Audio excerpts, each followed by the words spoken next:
دلیل نمبر 3، حضرت امام احمد بن محمد بن حنبل رحمہ اللہ وفات 241 ہجری فرماتے ہیں الجوامیس ترجع عن سبعۃ، بھینس کے متعلق پوچھا گیا کہ بھینس کی قربانی میں کتنے لوگ شریک ہو سکتے ہیں؟ الجوامیس ترجع عن سبعۃ، کیا بھینس کی قربانی میں بھی 7 آدمی شریک ہو سکتے ہیں؟ حضرت فرمانے لگے لا عارف خلاف ھذا، مجھے اس مسئلے میں اختلاف معلوم نہیں۔ گویا ان نے اس بات کو تسلیم کیا کہ بھینس کے قربانی کا جانور ہونے میں امت کا اجماع ہے۔ مسائل احمد بن حنبل و اسحاق بن راہویہ، مسئلہ نمبر 2865۔ اسی طرح علامہ ابو بکر محمد بن ابراہیم ابن المنذر رحمہ اللہ وفات 319 ہجری کتاب الاجماع ابن المنذر میں فرماتے ہیں وَأَجْمَعُوا عَلَىٰ أَنَّ حُکْمَ الْجَوَامِيسِ حُکْمَ الْبَقَرِ، فقہا کا اس بات پر اجماع ہے کہ جو حکم گائے کا ہے وہی حکم بھینس کا ہے، قیاس شرعی۔ امام سفیان ثوری رحمہ اللہ وفات 161 ہجری، مصنف عبد الرزاق حدیث نمبر 6881 فرماتے ہیں تحسب الجوامیس مع البقر، بھینسوں کو گائے کے ساتھ شمار کیا جائے گا۔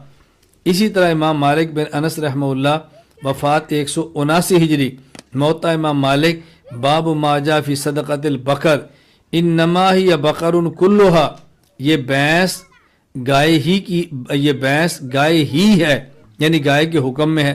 ایک اور جگہ ارشاد فرماتے ہیں الجوامیس والبقر سواء، کتاب الاموال ابی عبید قاسم بن سلام وفات 224 ہجری، اور حدیث نمبر 812، گائے اور بھینس برابر ہیں۔ اب قیاس کا مطلب کیا ہے کہ محدثین اور فقہا نے زکوٰۃ کے مسئلے میں بھینس کو گائے پر قیاس فرمایا ہے، یعنی احادیث میں جو زکوٰۃ کا مسئلہ بیان کیا گیا وہاں گائے کا ذکر تو ہے لیکن بھینس کا ذکر نہیں۔ اب بھینس کی زکوٰۃ دیں گے تو طریقہ کیا ہوگا؟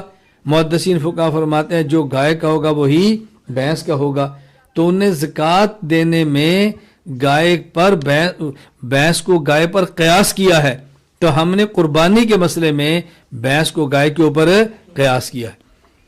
تو بھینس کی قربانی کرنا جائز ہے، اس میں دلیل حدیث بھی ہے، نمبر 2 اجماع بھی ہے، نمبر 3 قیاس بھی ہے۔ یہ بات اچھی طرح ذہن نشین فرما لیں تاکہ الجھن کبھی باقی نہ رہے کہ ہمارے پاس دلیل موجود نہیں ہے کہ جی بھینس کی قربانی پر دلیل کیا ہے۔ تو ہم بھینس کی قربانی کے قائل ہیں، اور بھینس کی قربانی پر دلیل ہمارے پاس ایک حدیث حضرت علی سے، ایک حسن بصری سے، نمبر 2 اجماع امت، پھر اس کے بعد قیاس شرعی۔ دلیل نمبر 5 لغت، الجاموس ضرب من کبار البقر، کہتے ہیں لغت کی کتاب المنجد کے اندر ہے کہ بھینس یہ گائے بڑی گائے کی ایک قسم ہے۔ آپ کے ذہن میں آئے گا بھی دلائل تو 4 ہیں، قرآن، حدیث، اجماع اور قیاس شرعی، یہ لغت کیسے دلیل بن گئی؟ لغت کو دلیل بنانے کا مطلب یہ نہیں کہ یہ دلیل شرعی مستقل لغت ہے، یہ بتانا مقصود ہے کہ لغت کے اندر بھینس کو گائے کی قسم شمار کیا گیا ہے، ایک وہ الگ چیز نہیں ہے۔ اگر یہ پوچھنا ہو کہ بھینس کیا ہے تو کہتے ہیں بڑی گائے، اس کو یعنی بڑی گائے اس کو بھینس کہتے ہیں، یہ معنی بطور لغت کو دلیل پیش کرنے کا، ورنہ دلائل شریعت 4 ہی ہیں، قرآن، حدیث، اجماع امت اور قیاس شرعی۔